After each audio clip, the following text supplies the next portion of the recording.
I want to ask you something. Okay. My husband met with Frank after New York. He said to him that everyone had met at Margaret's house the night before the reunion. Yes. Virtual reality. Hi, I'm Danny Murphy. And I'm Evan Real. And we are down the shore, well, not literally, but emotionally, I feel, because we just watched episode 2 of season 14, Jersey Housewives. And of course, whenever these ladies go down the shore, chaos and hilarity ensues, Evan.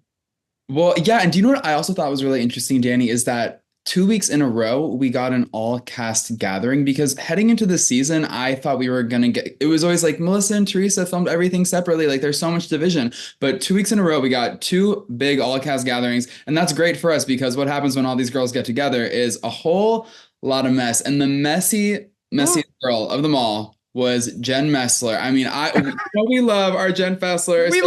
But this is why we love her. She's as layered as because she loves cheese. She really brings everything on a cheese plate, because you have like the really sweet, the sweet honey or dried fruit, a little salty cheddar, some bread to hold everything in. And she brings the little mess to it, because this week she really did put the messy in Fessy, and I'm obsessed. Yeah, well, it's nice because, obviously she's still a friend of, but I'm glad that they are utilizing her as if she is full time. The premiere episode was all about her birthday party. And this second episode is all about her trying to figure out if she can be friends with Melissa, Margaret, and Rachel, and also friends with Teresa and Jennifer Aiden. And it seems like she's trying to do her best. But if I were to make some predictions, I don't, because Danielle Cabral, recently had her in studio, and she said that Fessler doesn't get a pass. So this is like the first. She gets pot, but she doesn't get a pass. Hey, do you have pot? I have a pot pen. Can we smoke? Yeah. Yeah.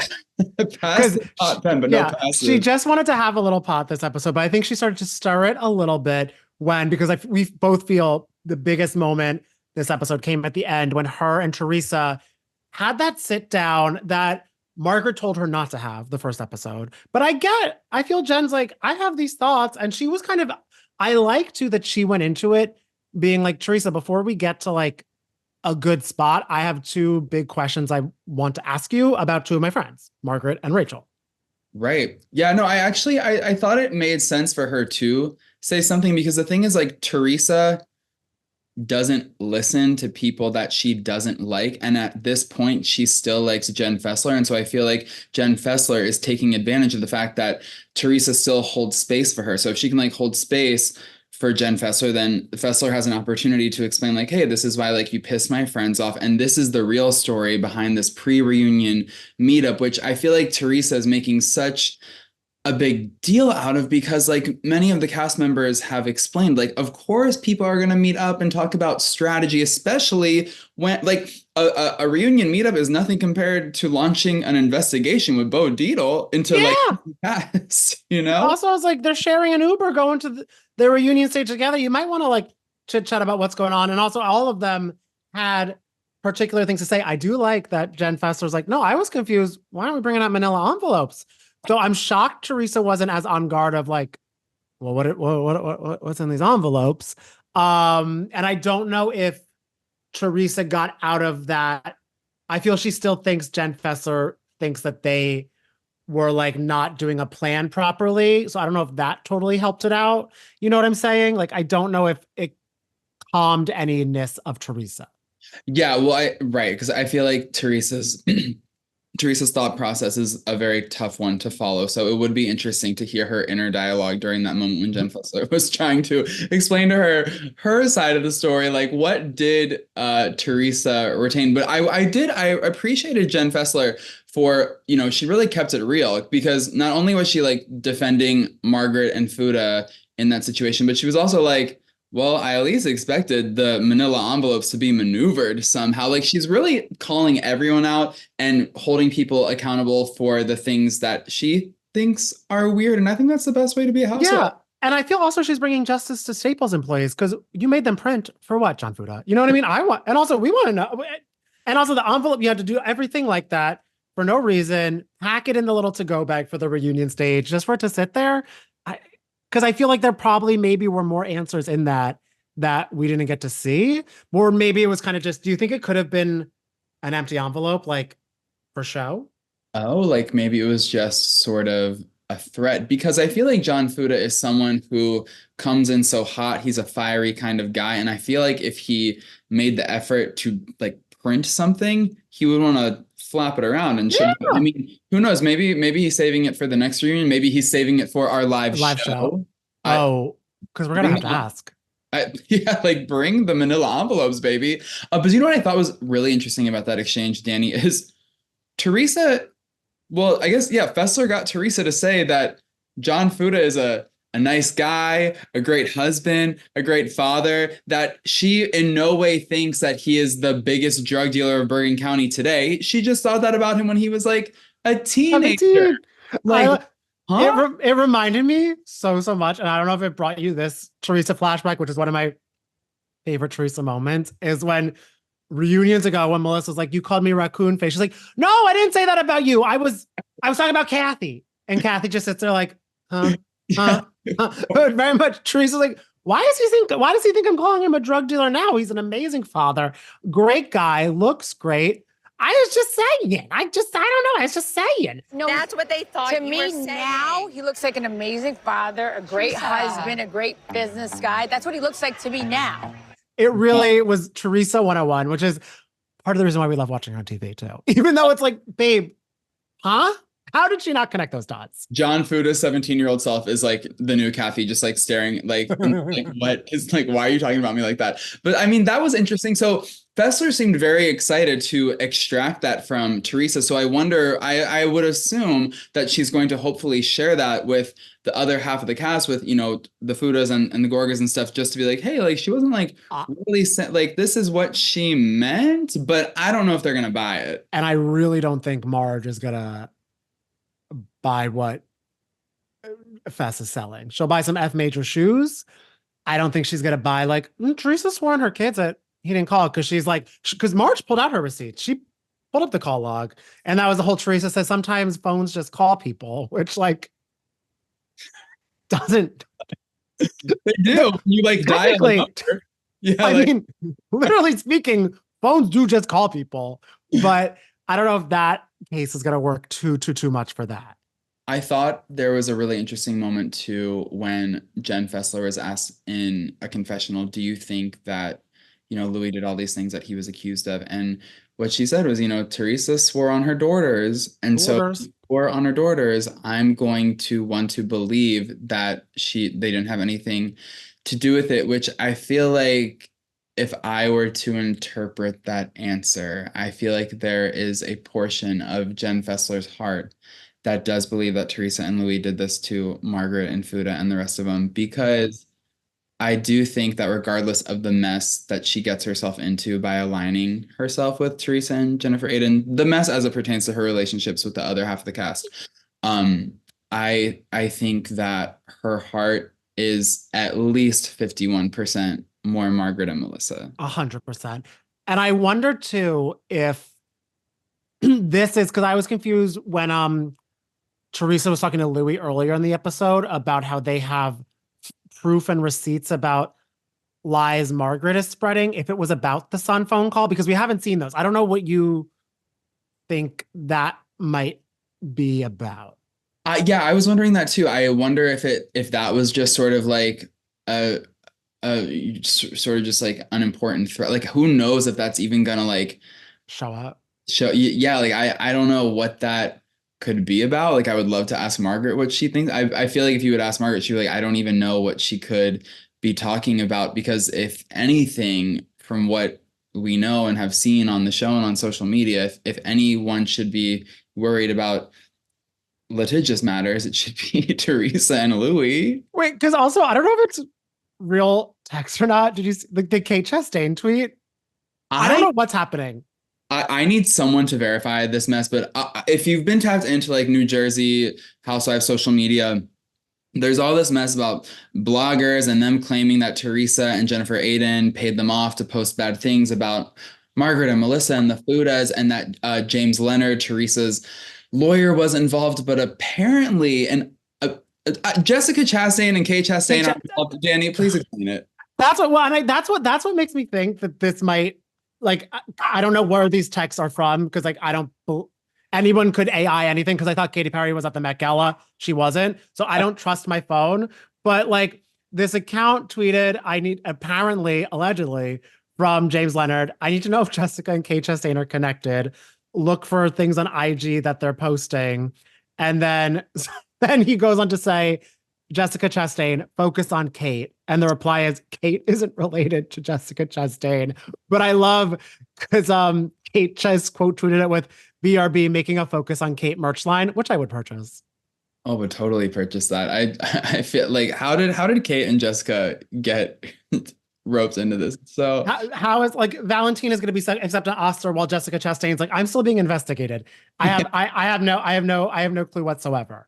Which, I mean, the mess, that's what I love, that the mess is online, on the show, everywhere, all around, which brings us to the next part of this. I mean, I think we all both, we'll try to think of someone else, but who was the best in mess this episode, Evan?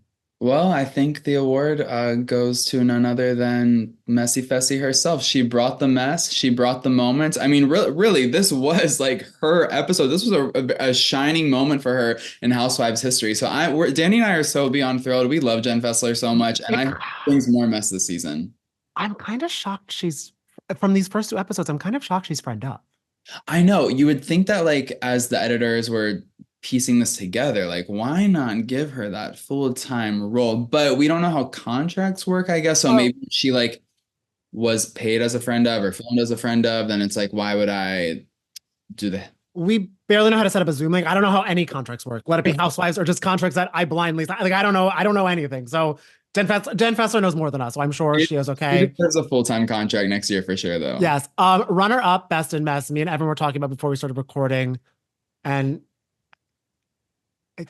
I'm 35% sure her name is Tiffany. If not, yeah. Wait, the realtor, Tiffany, the realtor, right? She's a realtor. Because we think she was the Tiffany realtor from last season, who said Joe Gorga never, like, paid her husband. She might not have been. Yeah. Who was she sitting with at the party tonight? Was it Danielle Cabral introduced her to everybody, and I guess she introduced her to Melissa Gorga. So maybe she wasn't her because Melissa was friendly with her, or maybe bygones are bygones.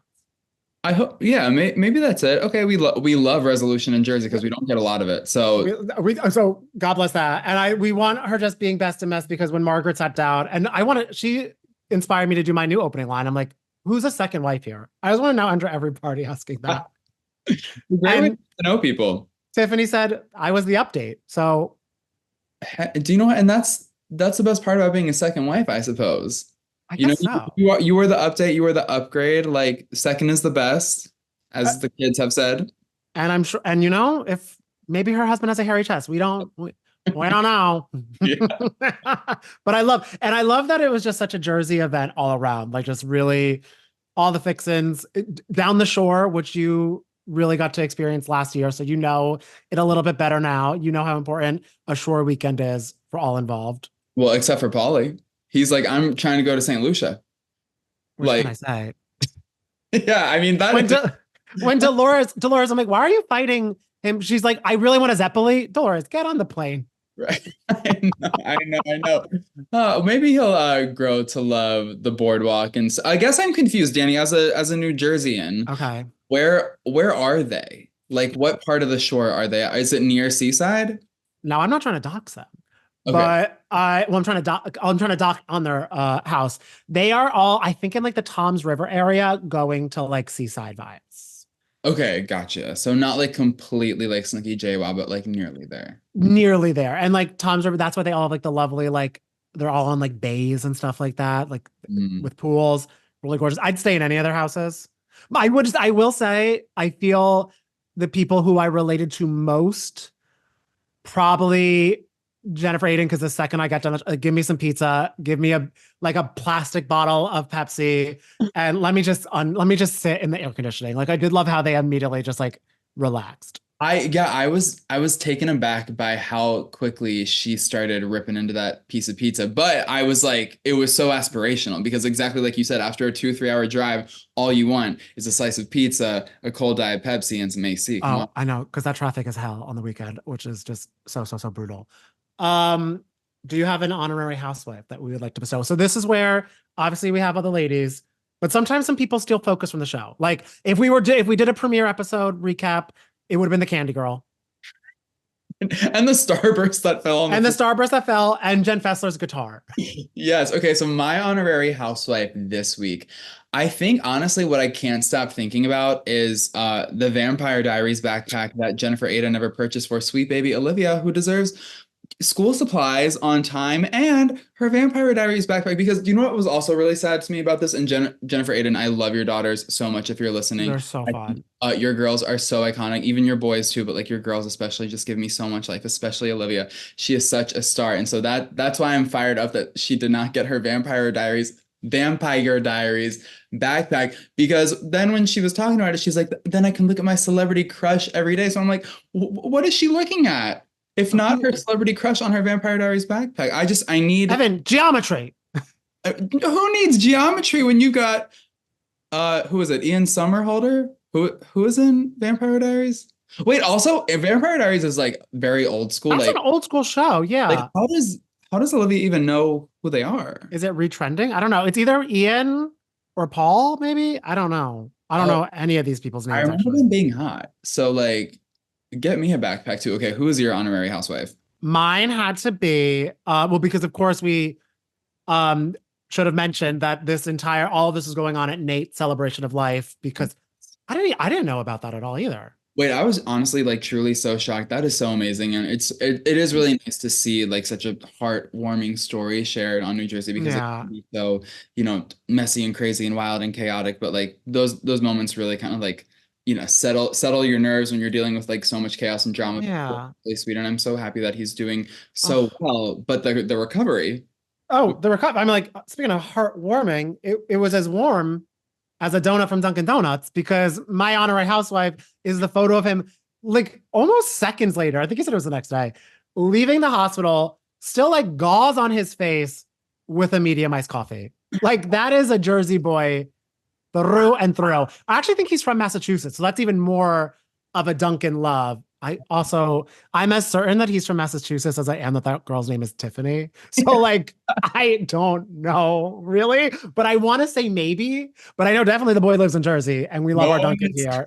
No one is fact checking our recaps, by the way. So whatever Danny and I say, just please take it with a grain of salt. Also, I want to make it clear that my honorary housewife is the backpack and not Olivia, because Olivia is like she's not an honorary housewife. She is a superstar, and like I feel like calling her an honorary housewife is actually a disservice to the person that she is, because it is an icon to me. Wait, so it's the backpack for me. That is real. And speaking of superstars, a Garden State goddess for the week for me is the entire photo shoot of future EGOTer Valentina.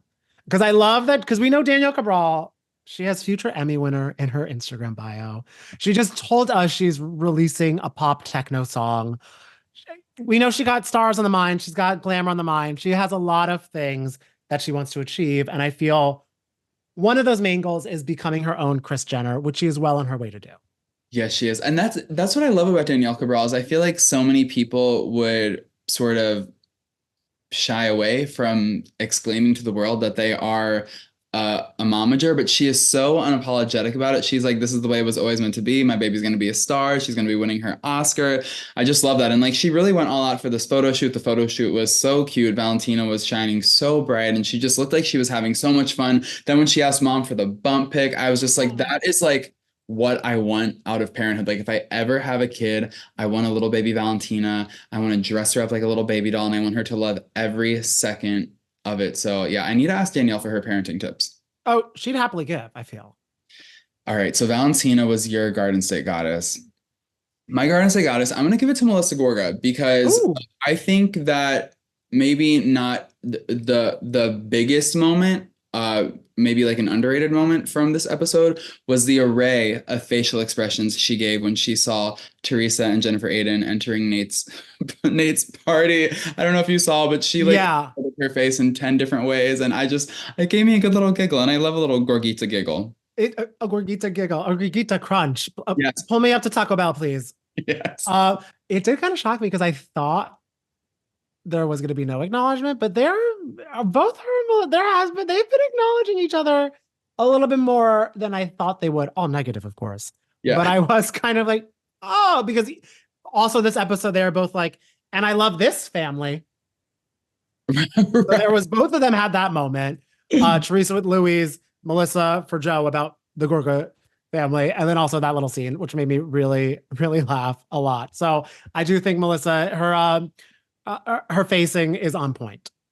Yeah, definitely was on point. Like to your point though, like the whole like I love this family, I love that family. Like I think when Teresa walked in, she was like, I wish I always had a sister, and I feel like she was like hoping that Melissa heard that. I feel like also for Joe earlier in the episode when they had that big family get together for the Gorgas, and he agreed to officiate the wedding of Melissa's gay cousin, which was so sweet. Love to see that. You missed out. I didn't know Joe was in the business. I know, guys. I got married. I had a gay wedding myself in November, and I didn't know that Joe was into officiating. Maybe the vow renewal, even though I don't know if those are good or bad for couples. But if you do one, do you know what? As long as it's not on Bravo, I feel like they work. Yeah, because vow renewals do seem to be the kiss of death for couples. But yeah, I did almost give my my honorary housewife to Joe Gorga for that, because I just thought that was a really sweet moment. But yeah, like during that situation, I felt like I could feel like the emotion. Well, I feel like Teresa said, "Oh, I always wanted a sister." I feel like she said that like twisting the knife a little bit. I do feel like when Joe was talking about how he wishes like his family could be together, and it's kind of like a bittersweet moment when he's with Melissa's family, who is so close. Like I felt like there was like maybe a tad more like sincerity, some heart behind that, because I feel like Teresa right now is just like running real red and angry. I think that the Gorgas have sort of they've been able to let that go a little bit easier than Teresa, just from what I see on the show, because like even in like all of Teresa's press so far, she has been like bam, bam, bam, bam, bam, bam, bam, like firing off. And even though Melissa, she fired off a little bit. Caroline got a great interview with Melissa Gorga. So good. But, other than that, I feel like Melissa has been a little bit more, what's the word? Like just a little softer. But then Caroline caught her in a good mood, so I don't know. She caught her in a good mood at that red carpet. Oh, it was a seeing red carpet, which we love to see. Which also we can't wait to see what goes on next week. I feel one of the biggest things that's going to go on is the ramifications of the little Pass the Dutch baby moment between Jenn and Teresa, because I think it's Fuda being a little annoyed and Marge being a little annoyed. Yeah, or a lot of annoyed. You could like even see like when Rachel Fuda saw that Jenn and Fessler were sharing a pot pen, she was like, "What?" She was like, "What are you doing?" Like that was like her, because like honestly, that is kind of like such a signal of friendship, like like sharing. Oh. Like I feel like she was like absolutely not, because I do. As much as I love Fessler for just sort of like following her heart and doing what she wants, I understand Rachel Fuda's frustration after feeling so hurt by Teresa and Louis and Jenn Aiden, and like feeling like Fessler had been such a good friend, where it's like, oh my God, how could you even? But Fessler in a confessional, she's like, maybe it makes me disloyal, but I liked her. So do you know what? Everyone's just doing them, and that's why we love. They are doing it all together, and because I do always love to, because everyone always says on Housewives, well, actually not everybody. When people are like, oh, go be friends with them, I don't care. That's a test. That's even a test in real life. Yeah. Like, no, I really don't care that you're friends with them. What'd you talk about? You know what I mean? But I feel like Marge is the one who's like, don't be friends with that. So at least she's honest with that. She has her. I feel like Marge is very direct. She'll be like, oh, if you're friends with them, like you're not going to be friends with. Like she's Ariana Madix era, Margaret Joseph's. Like she really is. It's the Aries of just like cut and dry. Yeah. But then you kind of wonder what the difference is between Jackie and Fessler for Marge, because Marge and Fessler, I guess we'll see, because we also saw in the teaser that Marge and Jackie start to go at it. So yeah, wait, Jackie is coming back next episode, and I feel it's going to be a big kind of starting of because I guess Jackie's trying to like advocate for Jen Fessler, and Marge is sort of like, you weren't there, be quiet. Yes. And Jackie does not like to be told to be quiet, or she doesn't like to be called that thing, even though Honorary One Thing is such a good song. But I remember when Dolores called, did Dolores actually call Jackie thing? I think yes. Was it Dolores and Jackie, or was it Dolores and Jennifer? Because I remember it was Dolores and Jackie, because I remember being like, Jackie's going against Dolores and I'm scared for all involved. And I think it was Jackie, because I will always vividly remember Dolores going, "Okay, Jackie." Which honestly, I love that moment for everyone. Oh, I love it for all involved. I mean, at least, we're getting the Jersey girls down the shore immediately at the start of the season. So it's off to the races, and we can't wait to see what's next week. Let us know how y'all like this episode in the comments of wherever you're watching this, because we're going to be staying tuned every Sunday night to see what these girls get up to. Yes, and let us know who your honorary housewife is, because I feel like there's always so many options when watching episodes. Like, it could be the backpack, it could be the iced coffee. We want to know what yours is.